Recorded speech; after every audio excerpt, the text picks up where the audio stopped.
আকাশের দক্ষিণ কোণে, পূব কোণে, উত্তর কোণে, পশ্চিম কোণে কোনো না কোনো কোণে ঘনীভূত কালো মেঘের উপস্থিতি স্পষ্টত টের পাওয়া যাচ্ছে এবং তার ফলাফল বৃষ্টি হয়ে ঝরে পড়া।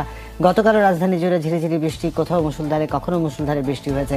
সারা দেশ জুড়েও কিন্তু একই রকম চিত্র হয়েছে এবং সারা দেশে বৃষ্টিপাতের প্রবণতা কমতে পারে এবার, তা জানিয়েছে বাংলাদেশের আবহাওয়া অধিদপ্তর। তবে আগামী কয়েকদিন সারা দেশে বৃষ্টিপাত অব্যাহত থাকতে পারে বলে জানিয়েছে সংস্থাটি। আবহাওয়া অফিস জানায়, আজ রোববার সকাল ৯টার মধ্যে রংপুর, রাজশাহী, ময়মনসিংহ ও সিলেট বিভাগের অধিকাংশ জায়গায় এবং ঢাকা, খুলনা, বরিশাল ও চট্টগ্রাম বিভাগের অনেক জায়গায় অস্থায়ীভাবে দমকা হাওয়া সহ হালকা থেকে মাঝারি ধরনের বৃষ্টি বা বজ্রসহ বৃষ্টি হতে পারে।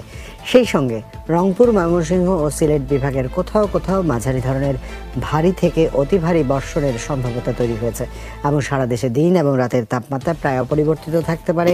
সকাল ৯টা থেকে পরবর্তী ২৪ ঘন্টায় রংপুর, রাজশাহী, ময়মনসিংহ ও সিলেট বিভাগের অধিকাংশ জায়গায় এবং ঢাকা, খুলনা, বরিশাল ও চট্টগ্রাম বিভাগের অনেক জায়গায় অস্থায়ীভাবে দমকা হাওয়া সহ হালকা থেকে মাঝারি ধরনের বৃষ্টি অথবা বজ্রসহ বৃষ্টি হতে পারে।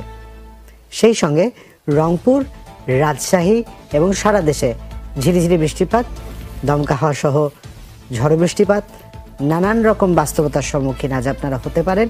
তাই সময়ে সুযোগ করে সেই প্রস্তুতি রাখবেন। এবং দক্ষিণের দিকে যদি আমরা যাই, সমুদ্র তটেও কিন্তু একই রকম চিত্র দেখতে পাবো আমরা। এবং গত কয়েকদিনের অভিজ্ঞতার কথা যদি বলি, সামাজিক যোগাযোগ মাধ্যমে আমরা যা দেখেছি, সমুদ্রপৃষ্ঠের পানির উচ্চতা বাড়তে বাড়তে জোয়ারের সময় তা কিন্তু একদম লোকালয়ের নিকটবর্তী জায়গায় চলে এসছে, যেখানটায় ঠিক দোকানিরা দোকান করেন সুগন্ধা পয়েন্টে, সেই অবধি পানি পৌঁছে যাচ্ছে।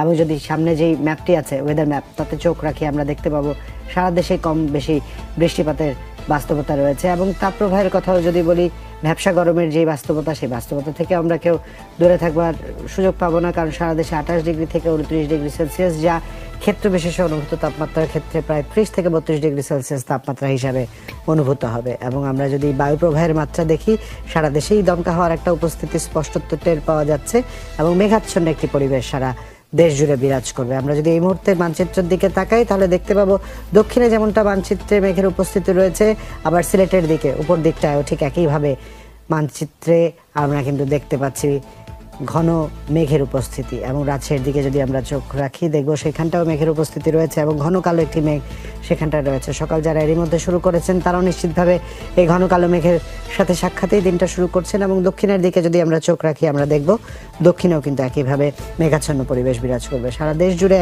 একই রকম চিত্র থাকছে, গুমোট মেঘলা একটা পরিস্থিতি।